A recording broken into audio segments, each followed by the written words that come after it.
বিকেলের নরম আলোয় কফি শপের এক কোণে বসে ডায়েরি লিখছিল অনন্যা।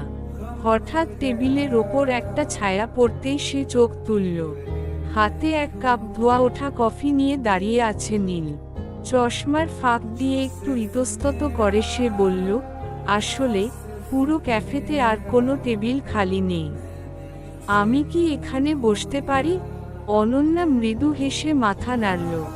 শুরুতে দুজনের মাঝখানে ছিল কেবল নীরবতা আর কফির কাপ, কিন্তু অনন্যার ডায়েরির প্রচ্ছদে থাকা প্রিয় লেখকের ছবিটা নীলের নজর এড়াতে পারল না। নীল বলে উঠল, তুমিও এই লেখকের লেখা পছন্দ করো? ব্যাস, সেই একটা প্রশ্নই যেন জাদুর মতো কাজ করল। বই, কবিতা আর পছন্দের গান নিয়ে গল্প করতে করতে কখন যে 1 ঘন্টা পার হয়ে গেল তা তারা টেরই পেল না। ক্যাফে থেকে বের হওয়ার সময় হালকা বৃষ্টি শুরু হলো। নীল নিজের ছাতাটা অনন্যার মাথার ওপর ধরে একটু হেসে বলল, আগামীকাল ঠিক এই সময়ে কি এখানে আবারও বৃষ্টি নামবে? অনন্যা নীলের চোখের দিকে তাকিয়ে হাসল এবং বলল, বৃষ্টির কথা জানি না, তবে আমি ঠিক এই সময়ে এখানে থাকব।